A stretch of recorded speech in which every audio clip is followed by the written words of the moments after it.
Deus em Eclesiastes.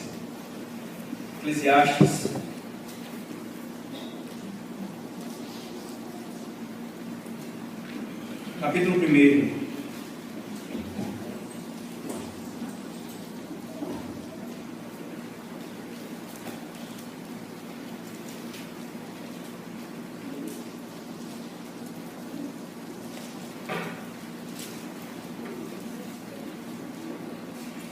Nessa manhã, irmãos, nós exploremos todo o livro de Eclesiastes. Certamente não versículo por versículo, mas a grande ideia do livro de Eclesiastes. Entretanto, nós vamos ter a nossa leitura inicial em Eclesiastes capítulo 1, versículo 2.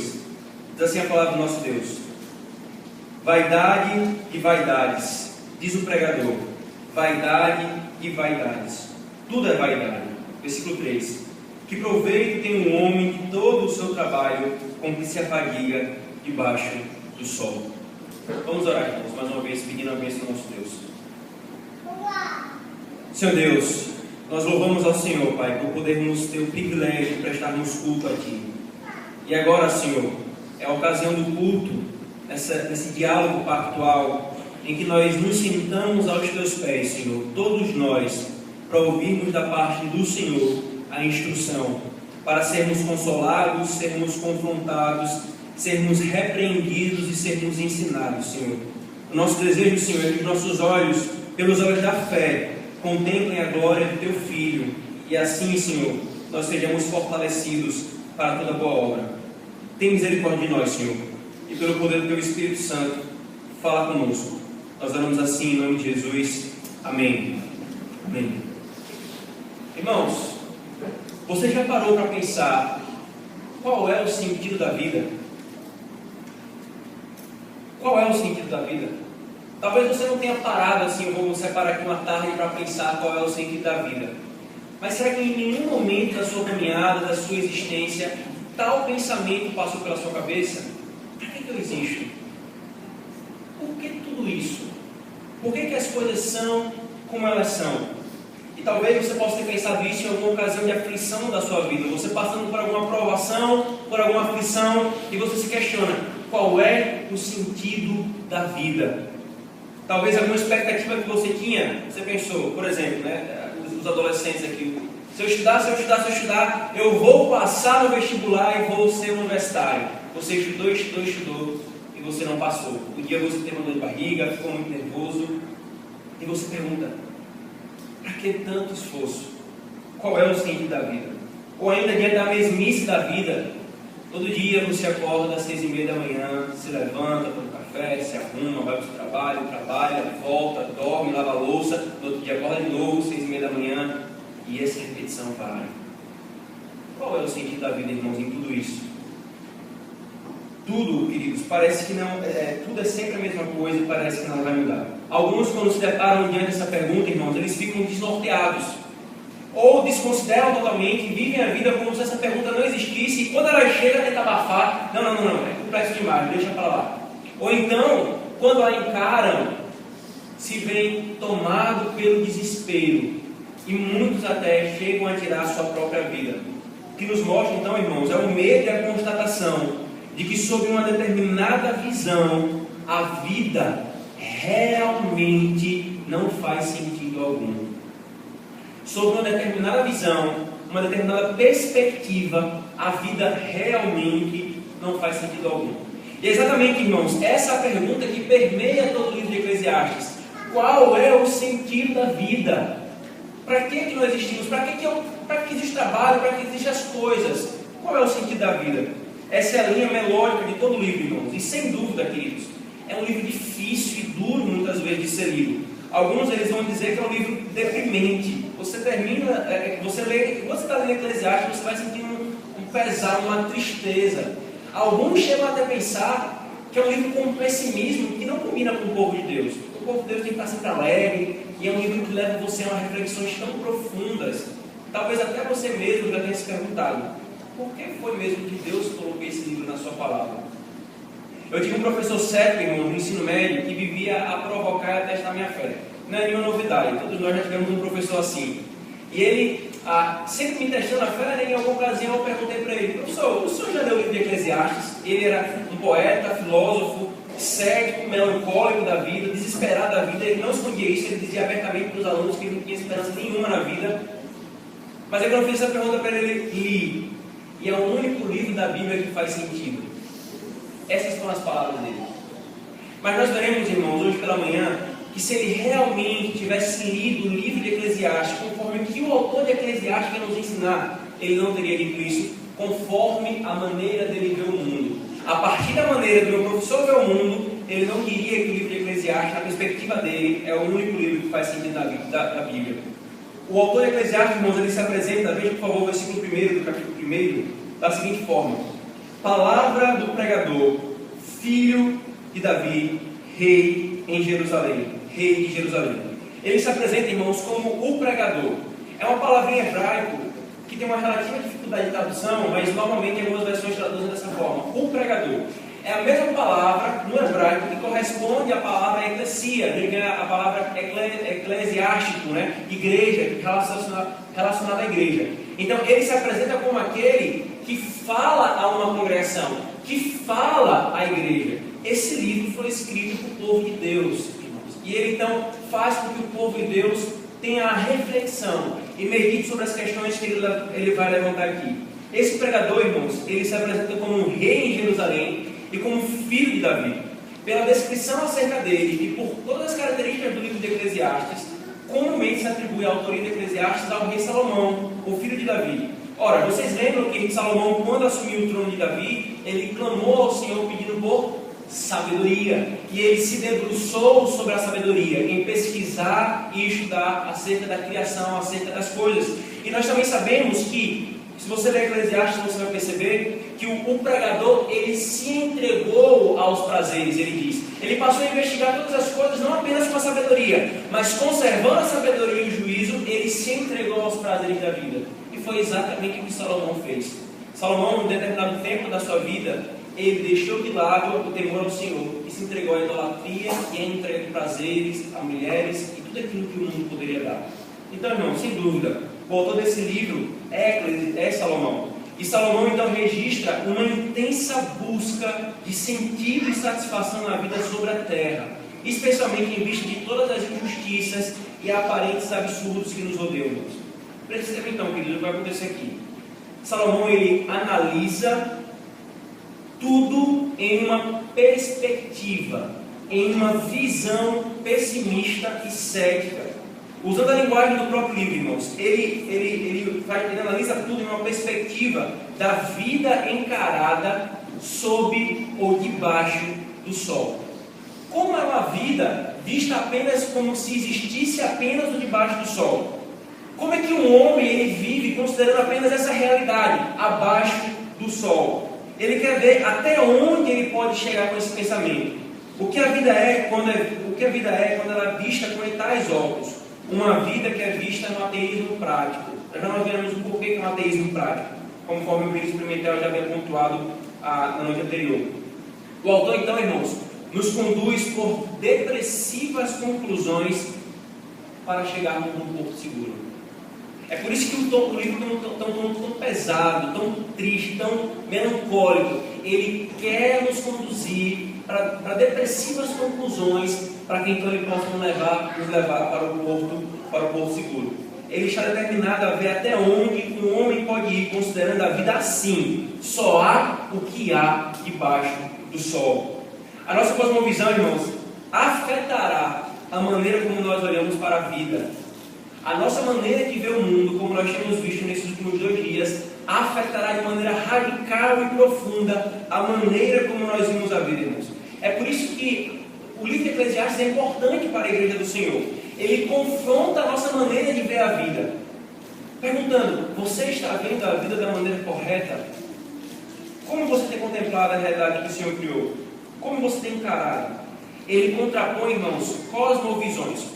Para sermos mais claros, ele contrapõe 2 cosmovisões que lutaram no coração de Salomão e que continuam lutando até hoje em nosso coração, irmãos.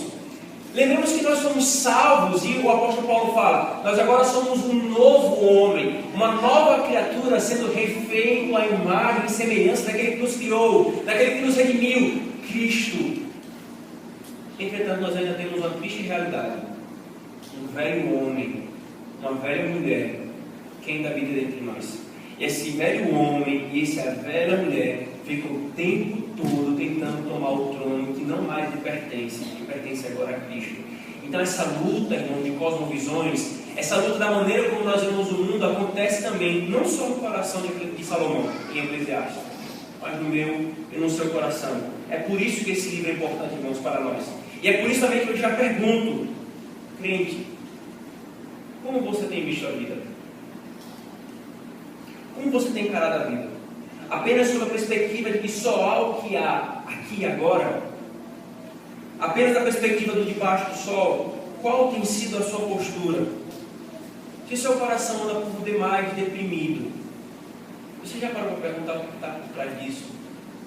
Ou então, se o seu coração anda por demais afoito, desejoso de se entregar aos prazeres, em parênteses aqui, não na maneira como nós vimos ontem, uma entrega aos prazeres no sentido piedoso, desfrutar a criação, mas uma entrega aos prazeres pecaminosos, ser governado e subjugado pelo pecado.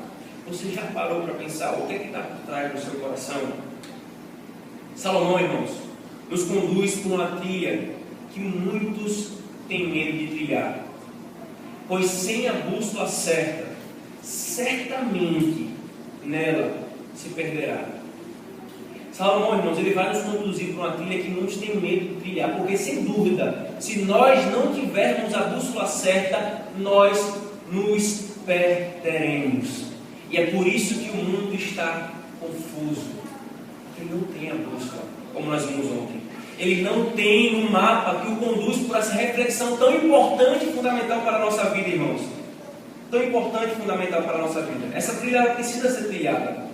Ele já anuncia a sua constatação, embora não a sua conclusão no versículo que nós lemos. Veja, por favor, de novo, versículo 2 do capítulo 1. Essa é a constatação dele, é que abre o livro e que vai permear todo o livro. Vaidade de vaidades, diz o pregador. Vaidade de vaidades, tudo é vaidade. Que proveito há, que proveito tem o homem de todo o seu trabalho, com o que se afadiga debaixo do sol. Debaixo do sol. O livro, então, irmãos, tem dois refrões, estão exatamente aqui nesses dois versículos. A palavrinha vaidade, e perceba a ênfase que o autor dá: vaidade, vaidade, tudo é vaidade, vaidade, vaidade, tudo é vaidades. E o debaixo do sol. São dois refrões, irmãos, repetitivos no livro, que vai permear todo o livro e que liga todo o livro. Debaixo do sol, irmãos, nós precisamos entender isso aqui. Essa expressão aparece 27 vezes em 12 capítulos. Ela é muito importante para nós entendermos o livro. A expressão debaixo do sol é exatamente o ambiente no qual reina a vaidade e deve ser entendido como um mundo em si mesmo. Como um mundo em si mesmo. Em um modo de ver a vida, tirando Deus da equação. Quer seja abertamente, quer seja indiretamente. E por que eu estou falando indiretamente? Porque o pregador, ele considera a existência de Deus. E em diversos momentos, se você ler Eclesiastes, ele vai fazer referência a Deus, como Deus deu isso aos homens, foi esse o presente que Deus deu aos homens. Ele não está negando a existência de Deus, mas é uma visão que limita a realidade a tirar Deus da equação, sem ele ser o referencial último das coisas, sem dar o sentido das coisas. Ele reconhecia Deus, mas se pôs a viver e a investigar a vida e as suas conclusões iniciais como se não houvesse, como se a vida fosse apenas debaixo do sol. Agora, a segunda palavrinha, irmãos, que nós já vimos aqui, é a palavrinha que a nossa versão traduz por vaidade. Essa palavra no hebraico aparece 28 vezes em todo o livro. E aqui, irmãos, vaidade não é aquela mulher, amada irmã, que gosta de ficar na frente do espelho 30 minutos. Infelizmente, tem alguns homens hoje em dia, né? Homens que estão ali em frente ao espelho, passando o batom milimetricamente, rindo de maneira precisa. Não é isso que ele está falando de vaidade. A palavra vaidade do hebraico, irmãos, também é uma palavra difícil de traduzir. Algumas versões traduzem por vaidade, por não faz sentido, ou inutilidade, ou ainda correr atrás do vento. Mas a palavra em hebraico significa propriamente fumaça, vapor. Ele está dizendo que a vida, irmãos, é fumaça, vapor. Você já tentou pegar fumaça? Você conseguiu? Eu tenho certeza que não. Essa é a imagem que o Salomão traz acerca do que é a vida: vaidade, fumaça.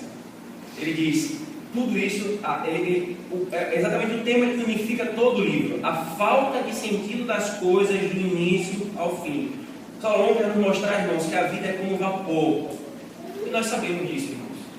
Nós concordamos com Salomão já de pronto.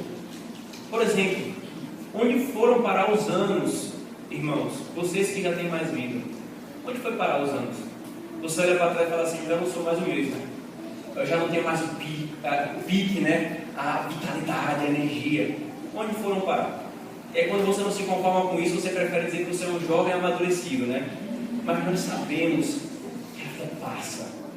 Ela é como a relva, ela é como a flor do campo. O homem floresce e logo em seguida desaparece. Um acidente, um descuido, um homem mau na rua, um parafuso fora do lugar numa asa de um avião, um parafuso fora do lugar numa roda de um carro, um vírus transmitido por um mosquitinho, e tudo já era, e tudo está acabado. A nossa vida, irmãos, o tempo todo está por um fio. É por isso a imagem que Salomão traz: é como fumaça. Como fumaça, você não consegue pegar, e é tolice tentar reter com as mãos. E nós vivemos tentando fazer isso, irmãos. É exatamente isso que o Salomão fala. Isso é correr atrás do vento. Ele então, irmãos, analisa diversas coisas nessa perspectiva. Para alguns, Eclesiastes não tem fluxo, é um livro confuso, ele só de fato, a gente tem uma certa dificuldade de entender o raciocínio do autor em termos de estrutura, mas é uma linha melódica, e é uma estrutura, uma divisão entre uma análise do tempo e da morte e uma análise das questões que não são tão percebidas, que são incertas. Basicamente o livro está dividido dessa forma. Mas o que une tudo isso, irmãos, é exatamente a entender que a vida sem Deus, vista apenas como se só existisse a realidade debaixo do sol, não faz sentido, não satisfaz. Eu quero que os irmãos aprendam essa expressão, esse resumo do livro. A vida sem Deus, vista apenas como se só existisse a realidade debaixo do sol, não faz sentido, não satisfaz. Então ele aborda, irmãos, três grandes temas. Nós temos três grandes temas no livro de Eclesiastes que ele analisa sobre essa perspectiva. O primeiro é o tempo, o segundo é a morte, o terceiro é a quebra de expectativa quanto à relação de causa e efeito. Vamos ver como que Salomão vê cada uma dessas coisas. Primeiro, o tempo. O autor de Eclesiastes, irmãos, ele menciona ciclos repetitivos de vida. Veja, por favor, no capítulo 1, versículo 4 a 11.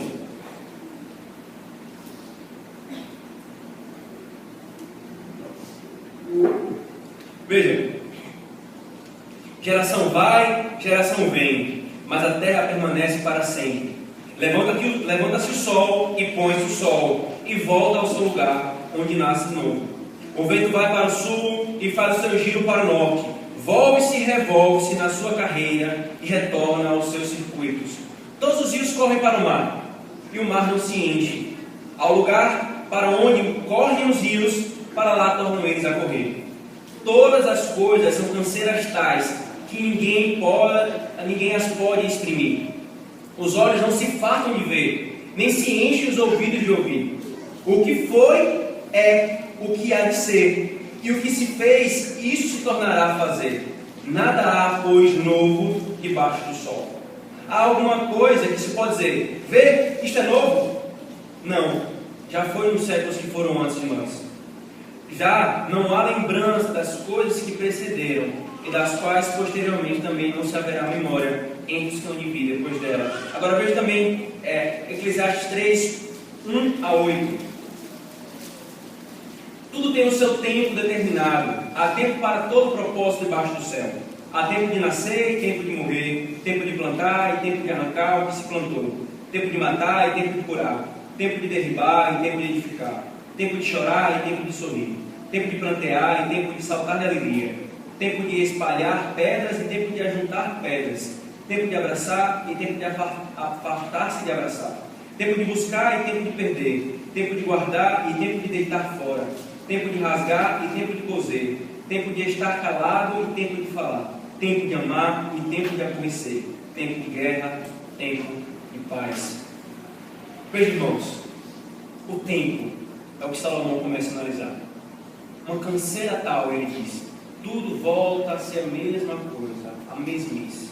Salomão, irmão, não está defendendo o que determinadas culturas defendiam como que o mundo é cíclico, a história é cíclica, no sentido de que ela sempre vai estar se repetindo. Mas a ideia aqui é, o tempo passa, é sempre a mesma coisa, a mesmice. O mundo continua independente de nós. Qual a diferença faz, irmãos? Qual a diferença faz? Em relação à história do mundo, queridos, eu e você não somos nada. Nós somos menos que uma piscar de olhos, né? Abrir e fechar de olhos. Nós somos menos do que isso, nós passamos. Quando se para pensar, já estamos mortos. O que nós somos, irmãos, diante do tempo? A história é sempre a mesma, a mesmice de sempre. Entra impérios, domina outro império, esse tem poderio militar, cai por outro império, entra um governo, sai outro governo, entra um governo marxista, levanta uma oposição conservadora, entra um governo marxista, e fica nisso. Independente de nós, irmãos, o mundo vai passando. Na filosofia, sempre as mesmas questões, nunca respondidas, e sempre um filósofo discordando do outro. Vira e mexe a mesma coisa. O pastor está muito longe, eu ainda não entendi. Irmã, até a louça. Você lava a louça hoje, não precisa nem chegar amanhã. À noite já tem mais louça para você lavar. Você arrumou a casa, daqui a pouco, no final de semana, você já tem que arrumar de novo. Você trabalhou, você no outro dia tem que trabalhar de novo. É sempre essa mesmice, o tempo vai passando. Eu existindo ou não, não fará muita diferença.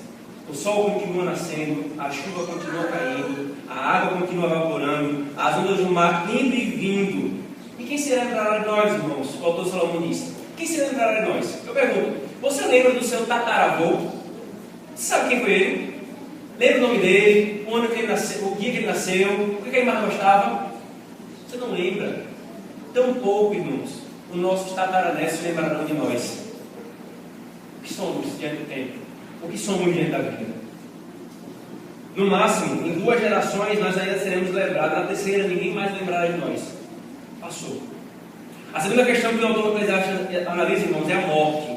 A morte é constante no livro de Eclesiastes. Ela afeta tudo o que ele medita. De que servem as possessões? Alguém vai pensar assim, não, Salomão, veja, tem dinheiro, Salomão. Ter dinheiro é o sentido da vida. Aí Salomão pergunta, de que serve isso? Você junta, e a morte chega. Você veio nu, você voltará nu. Morrerei e não levarei nada. E eu não sei quem é que vai ficar com elas, com das coisas.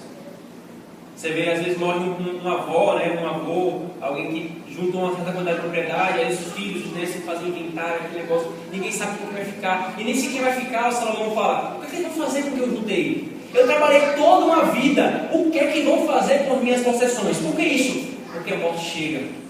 Para quê? Trabalho, para quê? Que valor permanente tem isso, irmãos? Se o meu filho ou neto jogarem tudo fora, se eles forem inconsistentes, veja por favor, Eclesiastes 2, versículo 18. Ele diz, também aborreci todo o meu trabalho, com que me afadiguei debaixo do sol, visto que o seu ganho eu havia de deixar a quem viesse depois de mim. Eu trabalhei, e a morte chega. Eu tenho que deixar para quem vem depois de mim. De que servem então os prazeres? Alguém pode falar, mas Salomão, veja, tá bom, possessão você não vai levar, mas prazeres você vai experimentar, Salomão. Você vai ter um êxtase de prazeres. Os prazeres valem a pena. Ele fala, isso não satisfaz. Veja por favor o versículo 1 do capítulo 2. Disse comigo, vamos, eu te provarei com a alegria, goza, pois, a felicidade. Mas também isso era vaidade. Versículo 11, considerei todas as obras que fizeram as minhas mãos, como também os trabalhos que eu com fadiga havia feito, e eis que tudo era vaidade e correr atrás do vento, nenhum proveito havia debaixo do sol. Salomão diz, eu provei o melhor da comida, eu tive mulheres, eu tive tudo o que os meus olhos desejaram. Sabe qual foi a conclusão disso? Não satisfaz. Não satisfaz. E a sabedoria, irmãos? Alguém pode pensar assim, não, a sabedoria vale a pena. Você pode morrer, a morte vai lhe alcançar, mas você foi salvo. E a riqueza? E o homem? Aí Salomão disse, a morte alcança sábios e tolos, ricos e pobres, homem e animal, todos morrerão. Eclesiastes 3, versículo 19. Há 4 semanas, irmãos, 3, 4 semanas, nós vimos um acidente na via costeira. Um jovem, um homem, de 35 anos, estava no seu trabalho. Um dia de chuva muito forte, os irmãos lembram. E alguém imprudente vinha em alta velocidade da outra pista, aquaplanou e o carro voou para a mão seguinte. Caiu exatamente em cima do carro e o homem morreu na hora. A morte, irmãos, chegou.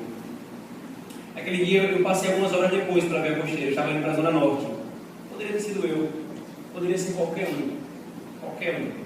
Domingo passado, nós testemunhamos a morte de uma professora, exatamente aqui na Avenida Prudente Moraes. Por aqui, a Avenida Prudente Moraes. Ela vinha respeitando os sinais de trânsito. E aí um senhor de idade, bêbado, cruzou, desobedeceu e bateu no carro. Quem morreu? O senhor bêbado? Não. Quem não tinha nada a ver com a história. Quem não tinha nada a ver com a história. E aí então, irmãos, nós chegamos para o terceiro tema que Salomão investiga. Exatamente a quebra de expectativa e incertezas. Veja, se espera o quê? Que quem é sábio viva mais. Que quem é sábio seja preservado. Que quem é cauteloso tenha a sua vida preservada. Mas não é isso que acontece. Eu acabei de relatar um exemplo. Uma pessoa que não tinha nada a ver, estava respeitando as leis de trânsito.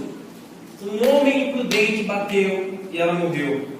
Algumas quebras de expectativas, irmãos, já foram colocadas nos 2 pontos anteriores. Espera que o sábio sempre tenha o melhor, mas nem sempre acontece. Que o honesto prospere, mas não é isso que acontece. Que no nosso país nós não precisamos nos esforçar muito para ver esse tipo de coisa acontecendo. Que o insensato viva menos, mas não é isso que muitas vezes acontece. A melhor palavra, irmãos, que resume exatamente essa parte final do livro é incerteza. Veja, por favor, no capítulo 9, versículo 2 e 11.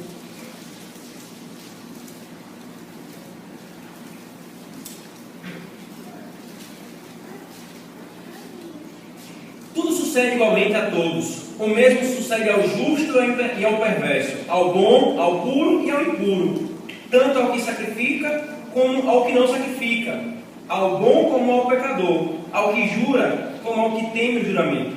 Veja o versículo 11, por favor. Ainda vi debaixo do sol que não é dos ligeiros o prêmio, nem dos valentes a vitória, nem tampouco dos sábios o pão, nem ainda dos prudentes a riqueza, nem dos inteligentes o favor. Porém, tudo depende do tempo e do acaso.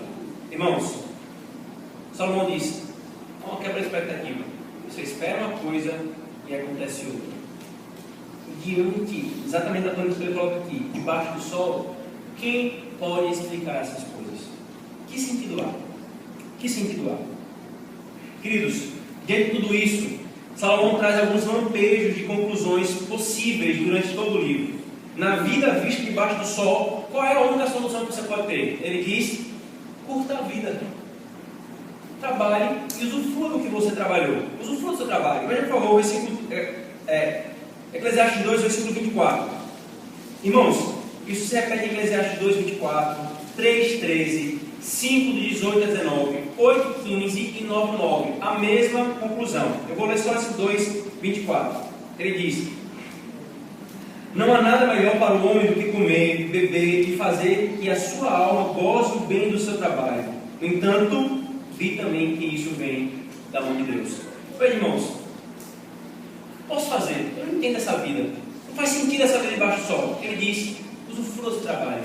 Viva, coma, beba. Usufrua do que Deus lhe deu.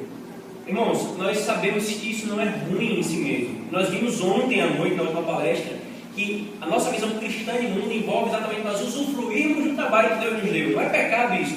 O ponto é, quando os homens fazem isso como o seu Deus, como o fim último da sua vida, e é exatamente isso que Salomão está querendo concluir. Prestando atenção então, irmãos, no que Salomão está dizendo. Enquanto buscarmos satisfação nas coisas da criação por elas mesmas, enquanto procurarmos sentido e significado no aqui e agora, nós seremos sempre frustrados, insatisfeitos e perdidos. A A criação não foi feita, irmãos, para ocupar o lugar que somente Deus pode ocupar no nosso coração. É Eclesiastes que diz que Deus pôs no coração do homem a eternidade. E todas as vezes que o homem usa da vida, lida com a vida como se só houvesse debaixo do sol e não no acima do sol, ele vai procurar satisfação naquilo que não foi feito para satisfazer a sua alma, naquilo que foi feito para ele usar e gozar em Deus e não fora de Deus. A vida debaixo do sol é exatamente isso, irmãos: desesperadora, desesperançosa. E eu e você, irmãos, todas as vezes que buscarmos sentido na vida nestas coisas, nós desesperaremos. Ora, o que é depressão, irmãos? Às vezes a gente coloca depressão em várias coisas, né? Mas em suma, quando alguma coisa que a gente muito ama, que toma conta do nosso coração, que nós nos curvamos diante daquela coisa, quando aquilo nos é tirado, nosso coração perde o chão. Isso fica patente, que nossa satisfação não está em Deus apenas, mas nas coisas dessa vida, nas coisas desse mundo. Se você faz isso e ainda não se sente dessa forma, insatisfeito, descontente e perdido, é porque você ainda continua na cegueira e que as coisas desse mundo podem encher o seu coração. Você ainda está nessa busca frenética, mas uma hora, irmãos, a casa cai. Olhando de uma perspectiva terrena, irmãos, de fato, nada faz sentido. O homem por si mesmo não sabe para onde vai. Ele está perdido. Eu amo filosofia, irmãos. Os mais próximos a mim sabem disso. Sabe uma das coisas que mais me dá prazer no livro de filosofia ou história de filosofia? Sabe o que me dá mais prazer? É ver que os homens, eles nadam e não chegam a canto nenhum. Estão perdidos. Sabe por quê? Porque eles estão correndo atrás do vento. Exatamente o que Salomão está fazendo. Eles procuram a explicação da vida onde? Na própria vida. E não no Criador da vida. Essa, irmãos, foi a tônica de todas as palestras que nós tivemos aqui sobre cosmovisão, sobre a maneira como nós devemos olhar o mundo. E é sobre isso que Salomão nos atenta os olhos. Nós não procuramos o sentido da vida, o referencial último das coisas aqui. Nós procuramos no Criador e no Redentor de todas as coisas, irmãos. É por isso que os homens estão perdidos, porque eles procuram sentido em si mesmos. Eles são o seu autorreferencial. Não é isso que eles falam? O homem é a medida das coisas. O homem é a medida das coisas. Sabe por que eles não conseguem, irmãos? Porque o pecado humano confunde demais a ordem criada e a nossa capacidade de conhecê-la. Nós vimos ontem que a revelação é clara, mas nós carecemos de olhos para ver. O pecado corrompe tanto uma coisa quanto a outra. É exatamente essa visão de Salomão, irmãos, acerca do homem. Veja, por favor, capítulo 7, versículo 20.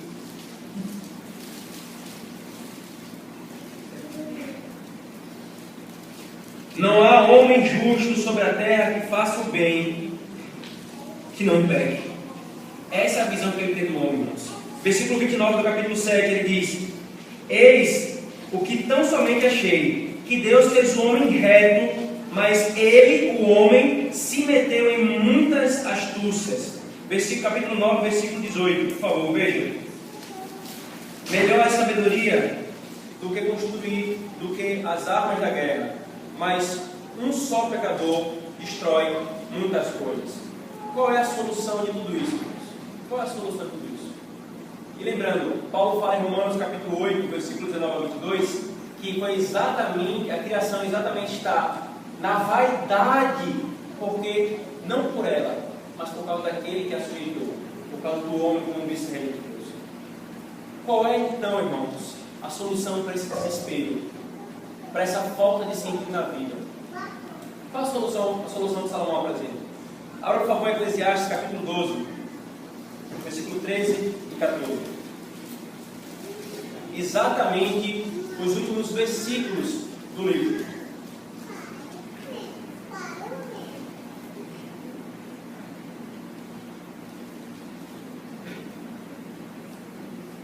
Eclesiastes 12, 13 e 14.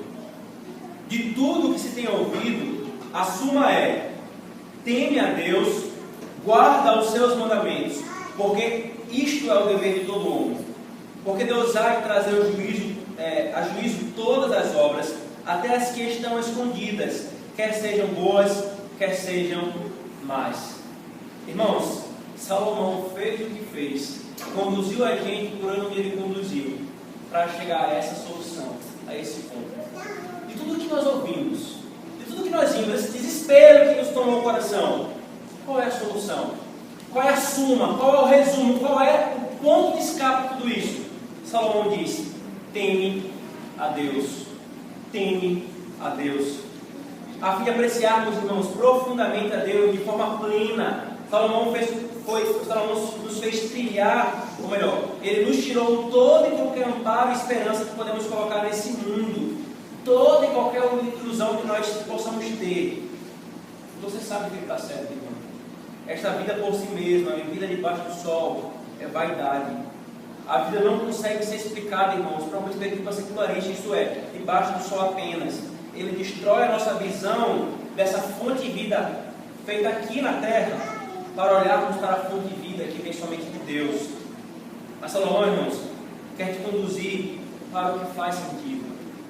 O tempo todo o livro falou vaidade, vaidades, inutilidade, não faz sentido, é correr atrás do vento, é fumaça, para exatamente nos levar para o que dá sentido à vida, para o que é permanente, constante e absoluto, irmãos, para que nisso nós coloquemos o nosso barco com um porto seguro, para que nisso nós construamos a nossa casa, a casa da nossa vida. Ele se recusa a dar vazão ao desespero, irmãos, por causa de uma coisa: por causa do temor a Deus. Por causa do temor a Deus.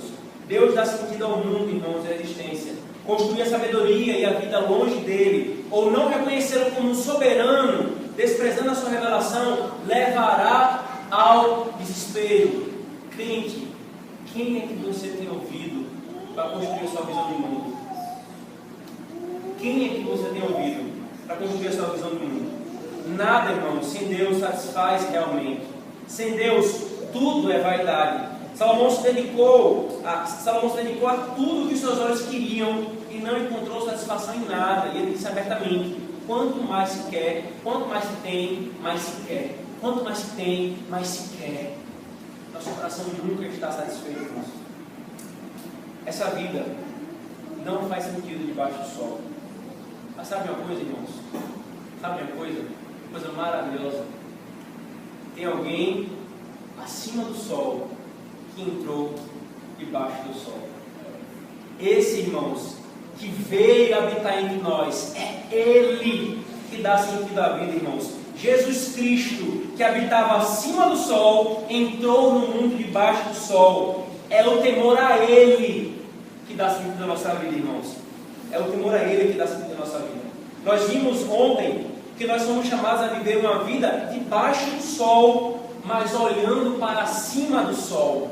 Nós vivemos debaixo do sol, mas olhando com os nossos olhos para cima do sol, irmãos. É isso que molda a nossa cosmovisão. Porque do contrário, queridos, nós viveremos sempre desesperados, irmãos. Sempre desesperados como o mundo está desesperado.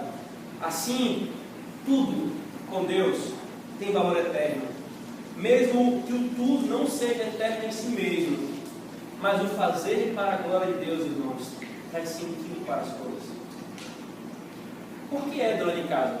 Você lava a louça hoje, suja, você fala assim: acabei de lavar essa louça, né? Você está sujando de novo. Daqui a pouco tem que lavar de novo. Você é um trabalhador. Trabalha, vai dormir cansado, amanhã tem que trabalhar de novo. O que dá sentido a tudo isso, irmãos? A glória de Deus. Vivermos para a glória de Deus. O temor a Deus, irmãos, traz sentido a todas essas coisas. Assim, queridos, a vida não é enfadonha. Mesmo que não nos pareça fazer sentido no primeiro momento, sabemos que vale a pena fazermos tudo o que a palavra de Deus nos diz. Porque quem diz é aquele que está acima do sol e traz sentido para baixo do sol. É aquele que diz o que essa vida é realmente. E se nós queremos, irmãos, ter plenitude de vida, nós devemos ouvir a Ele. A vida debaixo do sol é vã, o trabalho é vão, Salomão falou. Mas Paulo diz lá em 1 Coríntios capítulo 15, que no Senhor o nosso trabalho não é vão. Onde? No Senhor. No Senhor. Sabe o que é interessante, irmãos? É que sem a lei da palavra de Deus, a vista acima do sol, a nossa maneira de interpretar a realidade é muito diferente. Veja, por favor, capítulo 1 de Eclesiastes. Versículo 4 e 5. Geração vai e geração vem, mas a terra permanece para sempre. Levanta-se o sol, põe-se o sol e volta ao seu lugar onde nasce de novo. Irmãos, uma vida vista debaixo do sol, veja como Salomão escreve o sol. Mesmice, uma canseira. Agora quer ver como uma vida vivida, com os olhos, com a visão acima do sol, como isso afeta? Abra por favor, Salmo 19. Salmo 19, versículo 4 a 6. Davi diz: no entanto, por toda a terra se faz ouvir a sua voz e as suas palavras até ao fim do mundo. Agora, aí pôs uma tenda para o sol, o qual, como um noivo que sai dos seus aposentos, se regozija como herói, a percorrer o seu caminho, principia na extremidade dos céus e até a outra vai no seu percurso, e nada foge ao seu calor. Você consegue perceber, irmãos? Uma visão de mundo diferente trouxe uma perspectiva diferente sobre a mesma coisa. Uma visão vista abaixo do sol, o sol é uma canseira. Levanta, se põe, levanta, se põe. Com os olhos da palavra de Deus, o sol é como um herói que principia o seu caminho, percorre todo o seu trajeto e ilumina toda a criação do Senhor. A maneira como nós vemos a vida, irmãos, afeta profundamente como nós vemos todas as coisas. Se você, sendo crente, vê tudo ainda como canseira, Deus te chama fazendo um autoexame para saber se de fato você tem olhado com a visão certa, com a visão do mundo certa. Versículo 13, irmão, do capítulo 12 ainda, para nós encerrarmos. Além do temor ao Senhor, ele fala: porque Deus há de trazer a juízo todas as obras, até as que estão escondidas, quer sejam boas, quer sejam más. O autor nos mostra, irmãos, que a vida debaixo do sol será julgada de uma perspectiva celestial. Assim o livro termina com uma nota positiva e estimulante. Por causa da nossa responsabilidade de prestar contas perante Deus, o curso da nossa vida tem significado eterno. Por causa de quem? Por causa de Deus. No último dia, irmãos, Deus trará novos céus e nova terra, uma vida sem vaidades. Uma vida sem vaidades. É esse mundo acima do sol, trazido para debaixo do sol, que nós ansiamos, irmãos. E essa realidade já é experimentada quando aquele que estava acima do sol entrou debaixo do sol e nos deu a obra e os frutos da sua obra de redenção, irmãos. Nós já podemos viver a vida debaixo do sol, usufruindo das glórias da vida acima do sol. Podemos usufruir da criação com a perspectiva correta, do nosso trabalho com a perspectiva correta, do sexo com a perspectiva correta, da comida, da bebida, de tudo o que o mundo nos dá, por causa daquele que entrou debaixo do sol. O que tem mudado a sua visão de mundo? O que tem mudado a sua visão de mundo, irmãos? Karl Marx, Roger Scruton, Antônio Gramsci, Olavo de Carvalho? Quem é que molda a sua visão de mundo? Qualquer um longe ou infiel à palavra de Deus que você der ouvidos, não te dará a visão certa de mundo. Irmãos, ouçamos a Escritura e investiguemos a Escritura Sagrada a fim de acharmos todos os princípios para que eu e você glorifiquemos a Deus para nossas vocações. Esse livro foi escrito para os israelitas, porque eles também eram tentados e corriam o risco de desenvolver um modo de vida, de pensar pagão. Tomemos cuidado, irmãos. Tomemos cuidado. Creiamos em Cristo. Creiamos e temamos a Deus. Só assim, irmãos, nós acharemos e encontraremos sentido para a vida. Ouçamos a palavra daquele que é Criador do mundo. Porque não é o homem que sabe o que o mundo é. Não é ele que bate a palavra final, mas o Criador do mundo, que diz o que a vida é e como ela deve ser vivida. Crente, diante do Senhor, ore como nós temos orado esses dias, para que o Senhor abra os seus olhos, para que você possa ver o mundo e a vida em conformidade com a palavra de Deus. Oremos, irmãos.